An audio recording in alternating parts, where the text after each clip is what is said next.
Hello and welcome to my channel. तो आज हम लोग स्टार्ट करेंगे क्लास 10th की chemistry.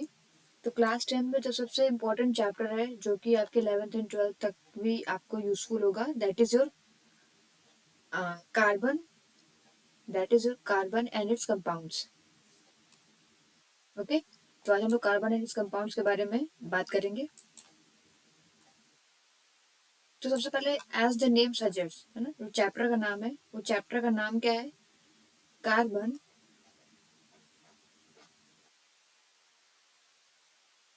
And it's compounds.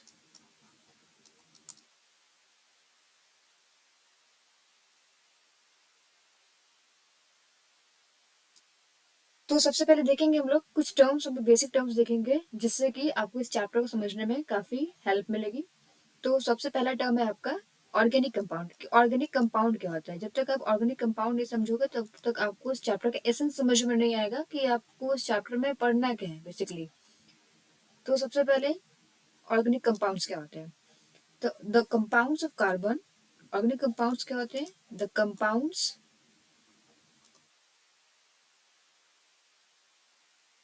Of carbon are known as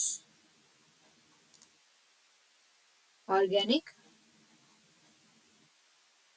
compounds. Okay, जितने भी कंपाउंड्स होते हैं कार्बन के, जितने भी कंपाउंड्स कार्बन, जितने भी कंपाउंड्स होंगे कार्बन के, that is basically known as what? Organic compounds. Okay, तो ये जो ऑर्गेनिक कंपाउंड्स होते हैं ये कहाँ कहाँ हमें मिलेंगे, ये कहाँ कहाँ पे अकर करेंगे? ये आपको मिलेंगे लिविंग थिंग्स में, लिविंग थिंग्स जैसे कि प्लांट्स में और एनिमल्स में। ओके, तो ये हमें ऑर्गेनिक कंपाउंड्स कहाँ मिलेंगे? प्लांट्स में और एनिमल्स में। अब हम लोग देखेंगे हमारे नेचर में बहुत सारे ऑर्गेनिक कंपाउंड्स एग्जिस्ट करते हैं। हमारे नेचर में बहुत सारे ऑर्गेनिक कंपाउंड्स एग्जिस्ट करते हैं बेसिकली। तो रीजन क्या है? ऐसा क्या रीजन है कि जो जो कार्बन है एक बहुत ही लंबा चेन बनाता है? तो कार्बन के अंदर ऐसी कौन सी प्रॉपर्टी है कि वो एक लंबी चेन बनाने की एक कैपेबिलिटी अपने पास रखता है? तो इसको हम लोग बोलते हैं केटेनेशन। केटेनेशन आपका एक टर्म है। केटेनेशन क्या बताता है? इससे आप क्या समझते हो कि ये एक प्रॉपर्टी है, इट इज अ प्रॉपर्टी जो कि किसके पास है? कार्बन के पास है। It is a property which is acquired by carbon, जिसकी वजह से जो एक कार्बन है वो दूसरे कार्बन के साथ क्या करता है? लिंक करता है और अपने इस चेन को ऐसे ही क्या करता है?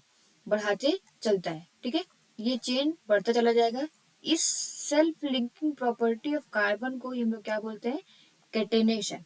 ओके, तो ये पहला रीजन हो गया हमारा कि जो large number of organic compounds होते हैं, जो large number of organic compounds हैं वो क्यों होते हैं?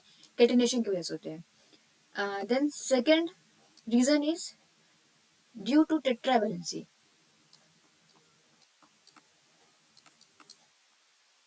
Due to tetravalency. ओके, तो कार्बन जो होता है ये आपको हमेशा याद रखना है, कार्बन हमेशा क्या करता है? चार बॉन्ड्स बनाता है। ओके, तो दो रीजन हो गए। अब कार्बन को चार बॉन्ड बनाने होंगे तो ये क्या करता है? दूसरे कार्बन के साथ ऐसे ही लिंकिंग करते चले जाएगा। ठीक है, तो एक प्रॉपर्टी हो गई आपकी catenation and second is tetravalency. Clear? अब हम लोग देखेंगे टाइप्स ऑफ ऑर्गेनिक कंपाउंड्स। कितने टाइप्स के आपके ऑर्गेनिक कंपाउंड्स होते हैं?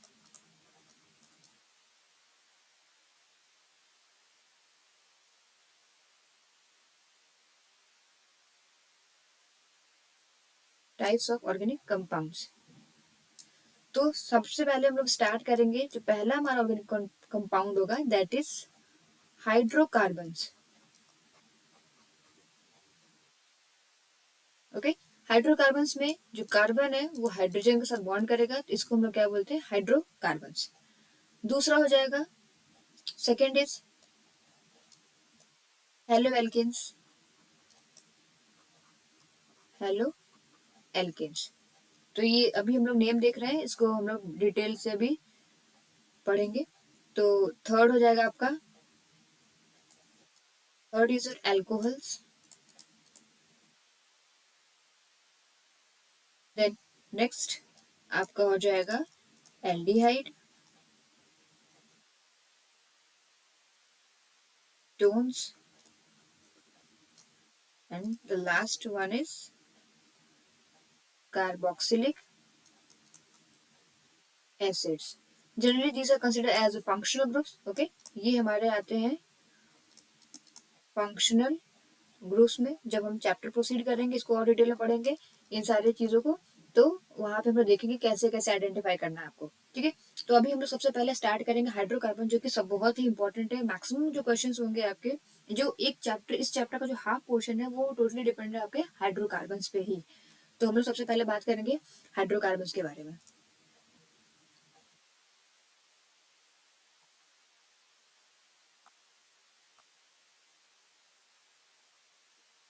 ओके, सो सबसे पहले इसका डेफिनेशन देख लें। A compound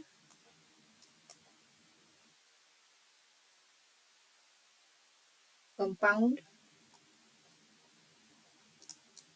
made up of hydrogen and carbon only.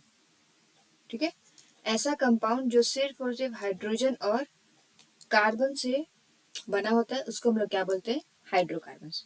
Okay, तो यहाँ पे जो सबसे इम्पोर्टेंट एक सोर्स है हमारा हाइड्रोकार्बन्स का, जो सबसे एक इम्पोर्टेंट सोर्स माना जाता है हमारे नेचर में हाइड्रोकार्बन का, दैट इज पेट्रोलियम। ये आपको याद रखना है कि जो सबसे इम्पोर्टेंट सोर्स है that is petroleum. Okay,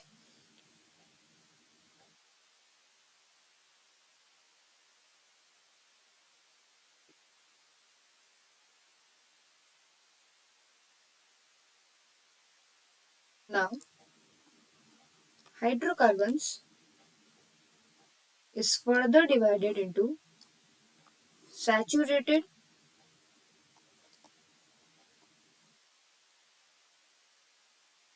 and unsaturated। अब हमारा जो हाइड्रोकार्बन है वो बेसिकली फिर से डिवाइडेड हो गया है सैचुरेटेड में और अनसैचुरेटेड में। तो सैचुरेटेड का मतलब क्या होता है? What is saturated? जब कार्बन एटम्स, जितने भी कार्बन एटम्स होते हैं, वो आपस में एक दूसरे से लिंक होते हैं लेकिन सिंगली बॉन्डेड, यानी carbon atoms are connected, carbon atoms are connected by single bonds. जब कार्बन एटम्स कनेक्टेड होते हैं सिंगल बॉन्ड से, फॉर एग्जाम्पल लाइक दिस, एक कार्बन दूसरे कार्बन से लिंक है, किससे लिंक है? ये क्या है आपका? Single bond. ये सारे क्या है आपके? सिंगल बॉन्ड है। ओके,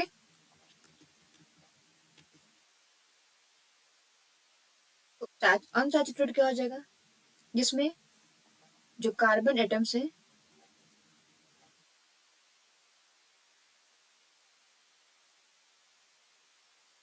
वो कनेक्टेड होते हैं, carbon atoms are connected by A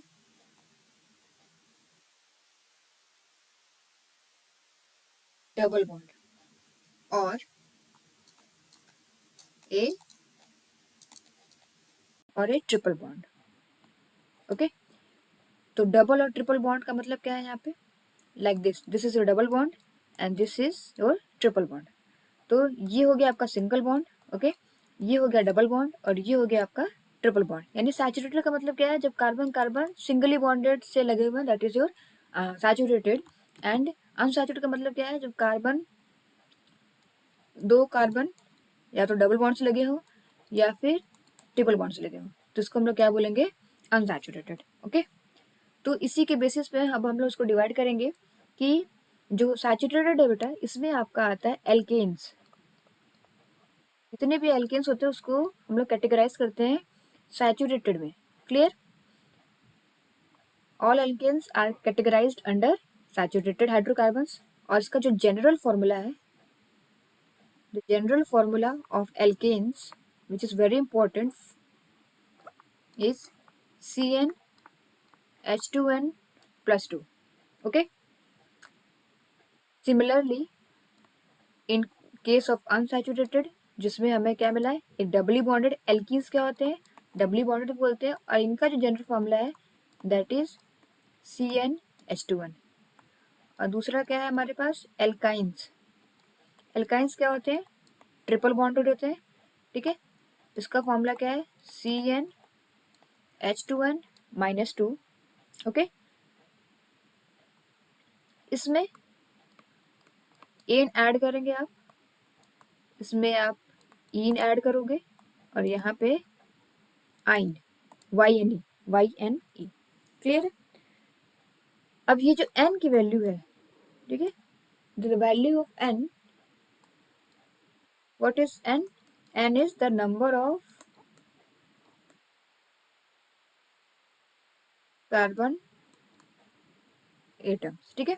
n है आपका कि कितने कार्बन का कितने कार्बन एटम्स उसमें लगे हुए हैं, ठीक है, लाइक इन एल्केन, एल्कीन और एल्काइन, इन तीनों में जितने n की वैल्यू होंगे उसके अकॉर्डिंगली हम लोग क्या करेंगे, फॉर्मूला डिराइव करेंगे। फॉर एग्जाम्पल, थोड़ा सा कुछ क्वेश्चन हम लोग प्रैक्टिस करते हैं, उसके पहले कुछ रूल्स देख लेते हैं।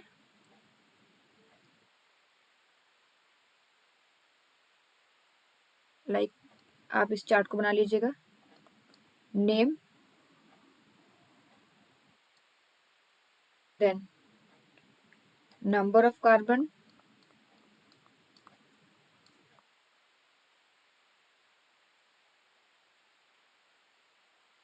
then alkanes,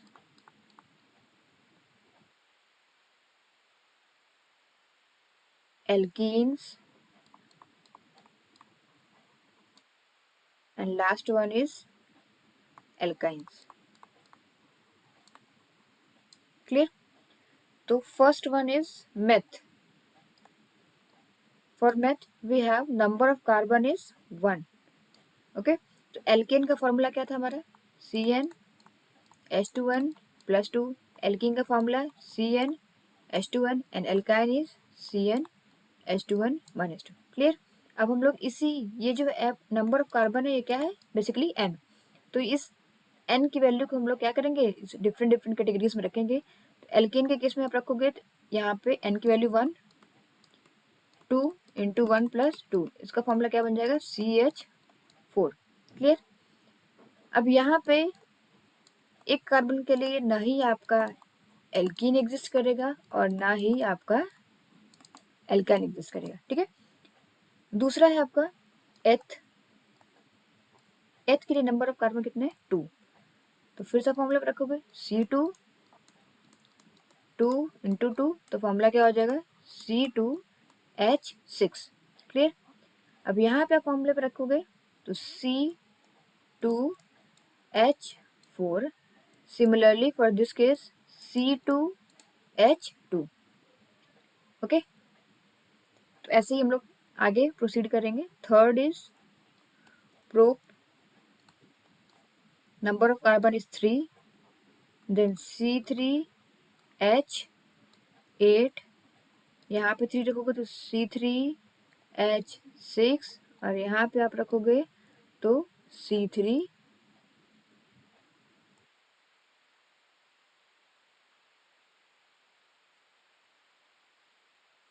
C3H4।